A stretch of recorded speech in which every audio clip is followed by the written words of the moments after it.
Bryan Hubbard. And I'm Lynne McTaggart. And we are What Doctors Don't Tell You. And welcome to this, our latest podcast and webcast, I suppose. Vlogcast, I don't know. Anyway, we've been publishing What Doctors Don't Tell You since 1989 when we were mere children. And we've been publishing every month since. It is now a glossy and wonderful magazine for those who are watching on YouTube. I'm just holding it up. Available in all shops, but subscribe as well. You can find us on WDDTY.com. And we're available in America as well as the UK and in 15 other countries around the world. So there you are. So no excuses. So what we do every time with the podcast is natter. Really, don't we natter about the news and interesting things that have come to our attention. And all the years we've been researching, we always feel we have something useful to add to the debate. For those in America, by the way, natter equals, we chew it over a bit. We jaw about it. So thank you for that translation. And so first item, let's kick off. Interestingly, one from Goldman Sachs, everyone's favorite merchant bank. And they've come forward with this world-shattering news that if drug companies actually cured anybody, they'd go out of business.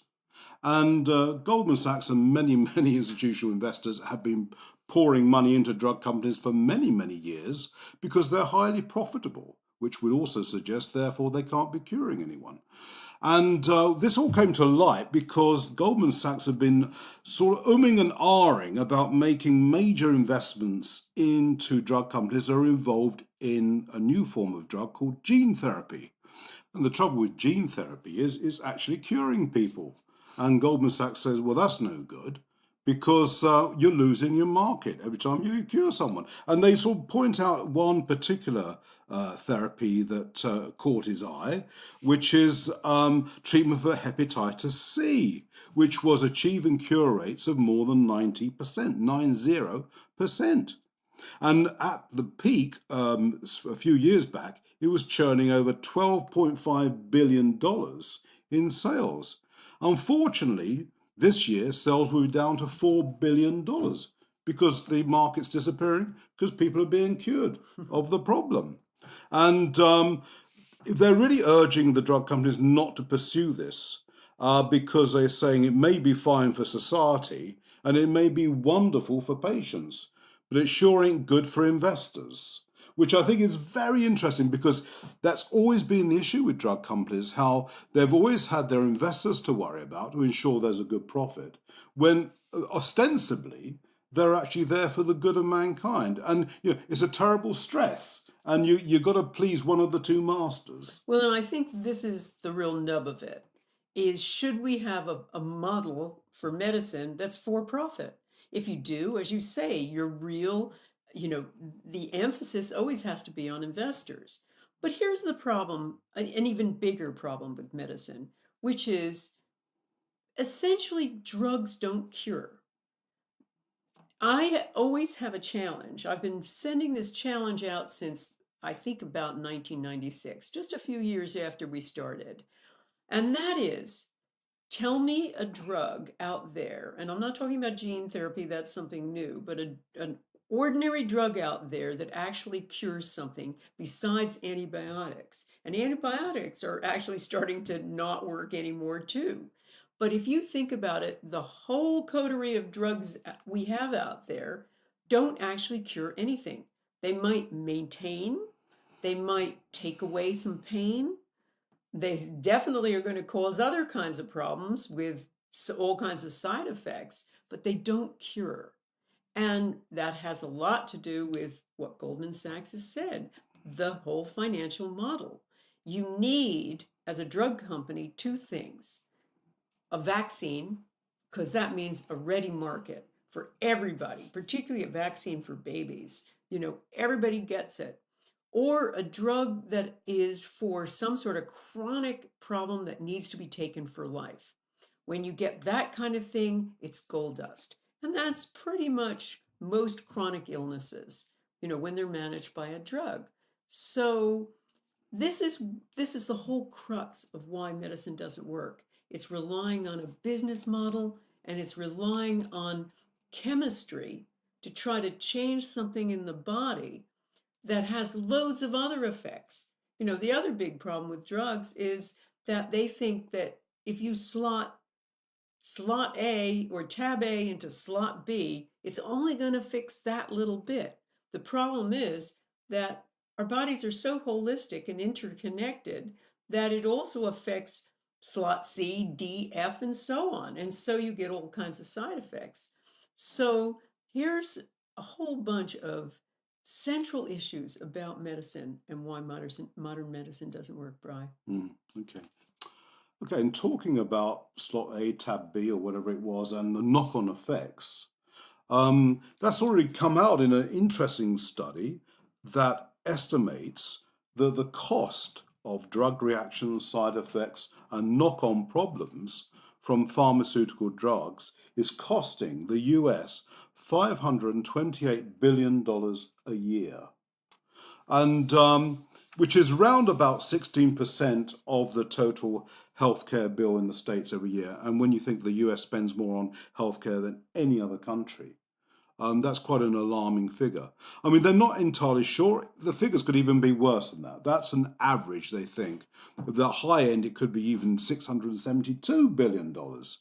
And it's all really because people are suffering adverse reactions to drugs. There's all the things you were saying, Lynne, about the knock-on effect that this chemical agent has on a very complex biological system, i.e. us. Also, very interestingly, the researchers who are from the University of California at San Diego are saying that drugs themselves have become a disease because they give one instance, an ACE inhibitor, which is used to lower blood pressure, but it can also cause even something as simple as a cough, right?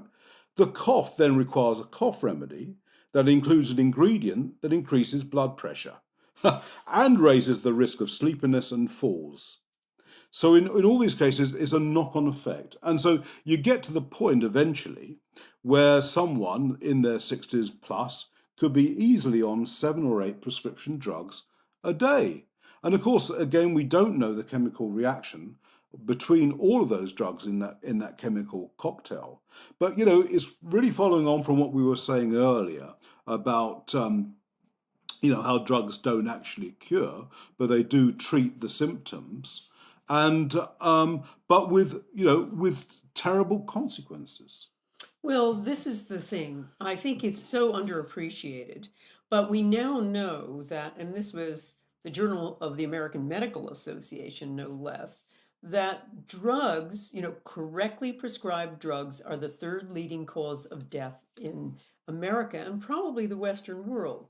Now, that could be even second, but it's just following after heart disease and stroke. And I think cancer was third, but now I think correctly prescribed drugs, iatrogenic disease, doctor-caused disease, is number 3.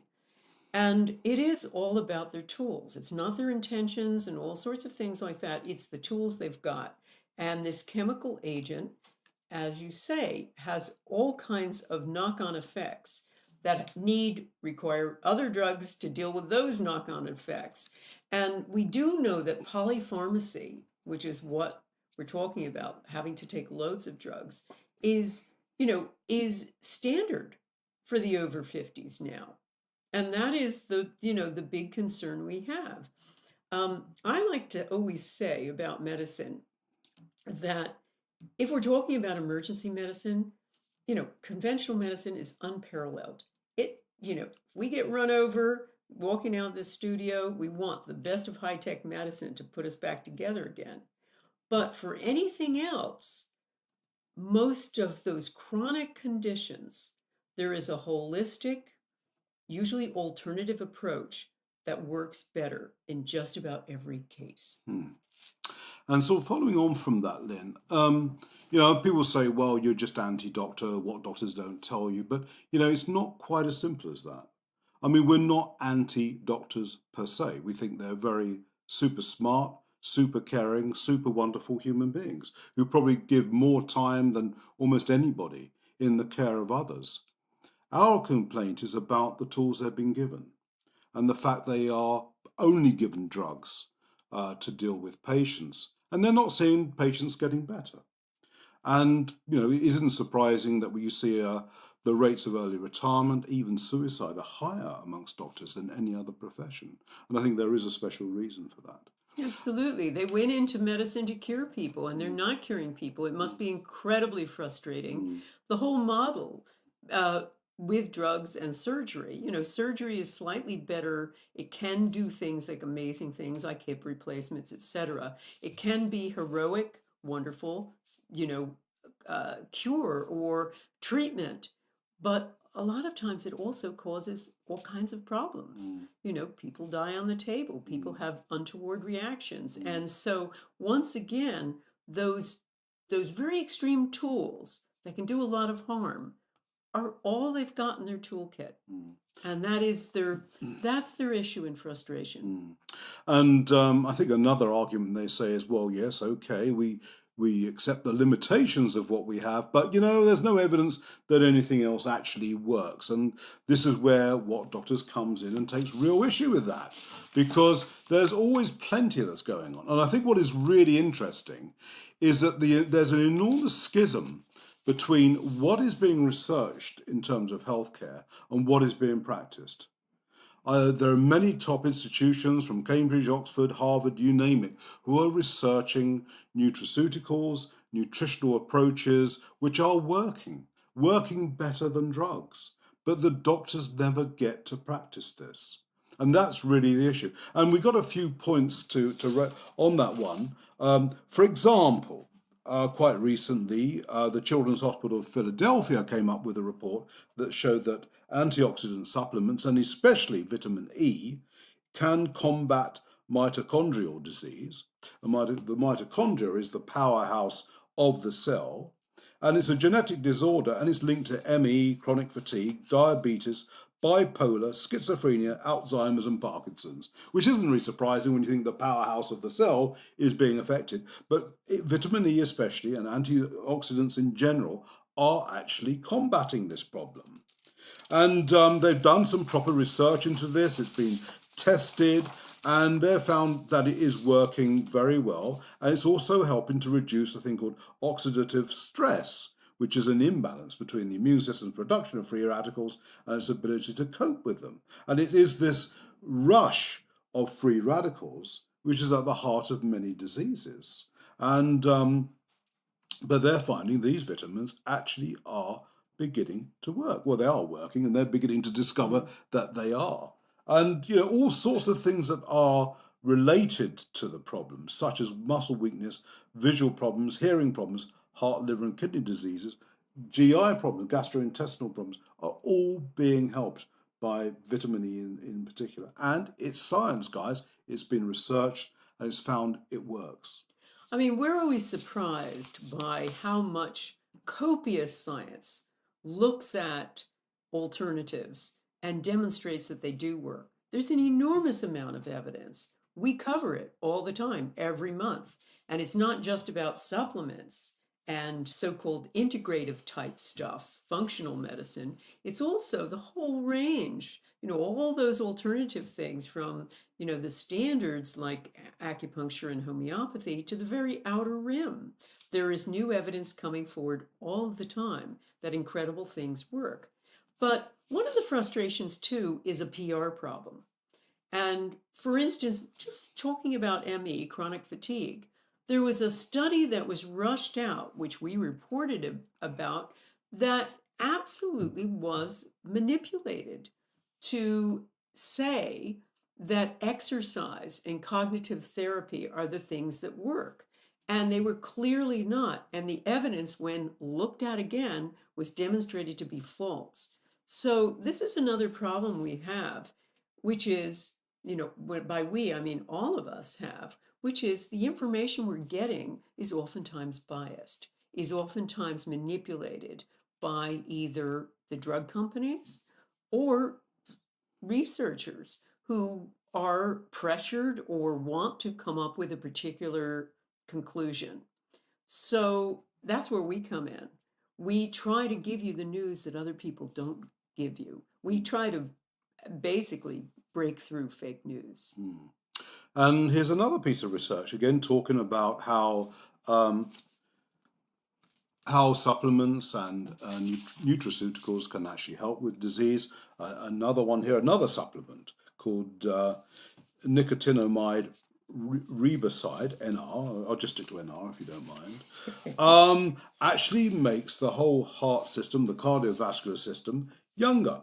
And they've actually found this out. This actually works with fasting, that fasting can actually kickstart the whole arterial system and makes it younger. But so too does this supplement. And again, it's been scientifically proven to be very beneficial. And this time from the University of Colorado, who found that it actually reverses the physiological signs of aging in our cardiovascular system. And it helps improve blood pressure levels and improves arterial health. So it could be especially helpful for people suffering from mild hypertension, which is high blood pressure. And, again, is yet another example. Here we are. We got, this has been tested on 24 people who are either given a placebo or 500 mg of the NR supplement for twice a day for about 6 weeks. And in that short amount of time, we were seeing enormous reverses. Now, heart disease still is the number one killer in the West, especially. And here's this supplement that actually is starting to reverse that and reversing signs of aging of the whole arterial and cardiovascular systems. And here's the thing about heart disease and most of those areas that are so-called degenerative diseases. Medicine approaches it from this whole idea of heroic measure. It figures that if you have a big problem like heart disease, you need a big solution. You need to go in there all guns blazing and do, bypass surgery or stick in stents or, angioplasty. You need a whole pile of drugs. And most of the time with heart drugs, they don't just give you one. They give you 2, 3, 4, all of them working in some way, possibly antagonistically. We don't know that they work. There's no real evidence they work so well synergistically. So all of these big things, all guns blazing approach doesn't necessarily, work as well as a simple lifestyle solution. And here you've got perfect evidence, really good, solid evidence that something simple, like a change of diet, like some other supplements, can completely reverse the situation. And the Colorado researchers estimate that this simple supplement, the NR supplement, is reducing blood pressure levels by around 10 points. And this alone would translate into a 25% reduction in heart attack risk. And with heart disease, as I say, being the number one killer, and one of the major reasons why people go and see their doctor in the first place, that would take enormous burden off of our healthcare systems. That's the big issue too. When you look at, we talked before about the problems of all of the money going out for people who have been harmed. And the same thing happens in the UK where we live, where a huge batch of the budget is going toward essentially, providing money and restitution for victims. So if you can replace this with a simple supplement, you take all that burden off of healthcare on both sides of the Atlantic, and in fact around the world. Okay, and the final bit of research into alternative nutritional medicine, whatever you want to call it. Everyone knows about the med diet, the Mediterranean diet, how good it is for us. It's all about fresh olive oil, it's about nuts, seeds, fresh vegetables, fish, right? But they've now done some research which has demonstrated that it even gets kick-started if you also supplement with coenzyme Q10.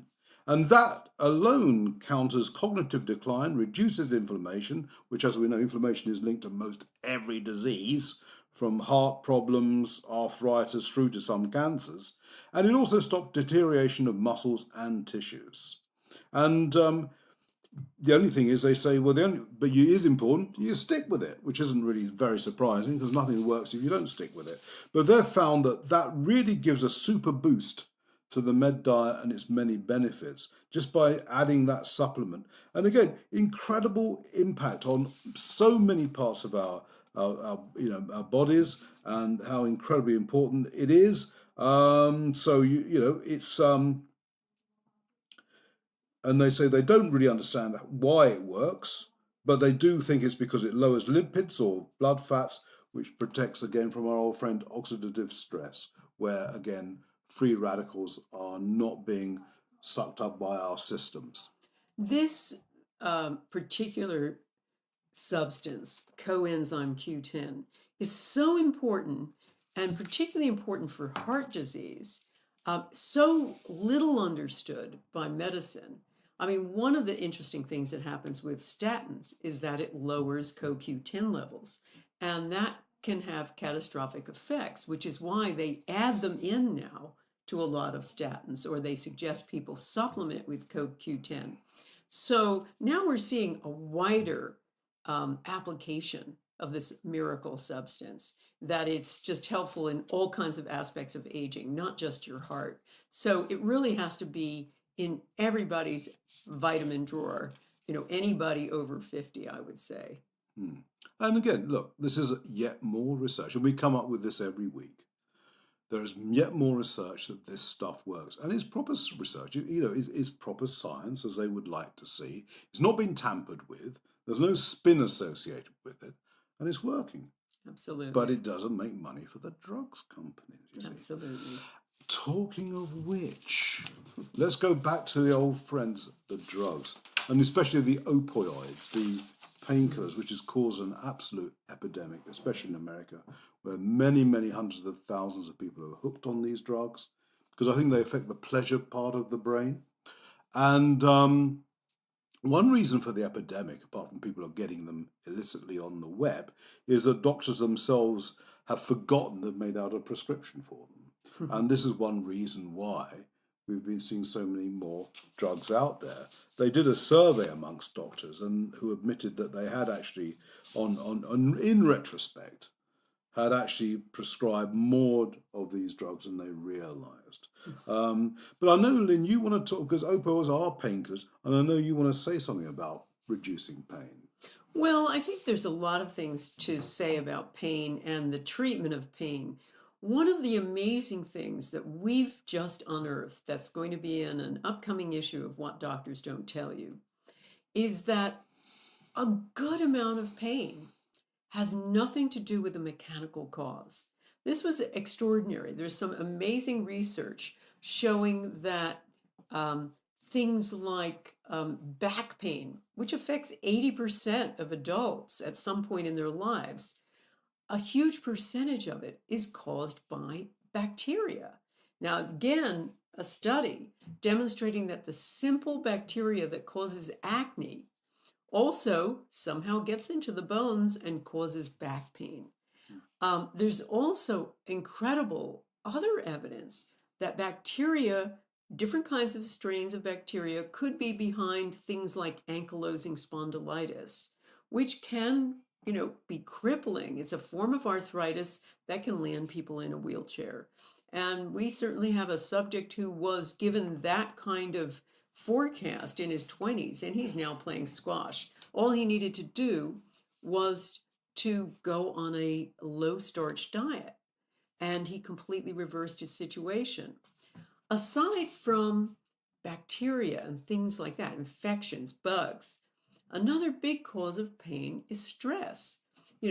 Big stress with life events. I mean, big cause of pelvic pain, which again affects millions, is just muscles that are chronically tight through stress. And treating the stress, treating the tight muscles, sorts the problem. But the other thing I wanted to say about pain too is the standard treatment of pain. Aside from opioids being terrible, addictive drugs and causing major addiction in the West now, particularly in America, there's also the other problem of things like paracetamol, We always think of paracetamol and aspirin as being, the benign painkillers.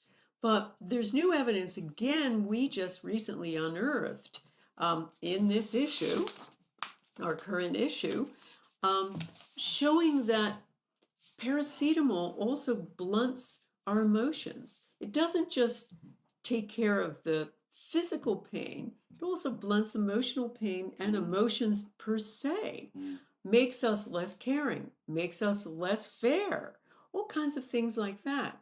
And that makes you think, wow, even a simple painkiller like that can have huge knock-on effects. And one of the researchers, we like to have a theme to our podcast, and I suppose in a way this guy says it better than us.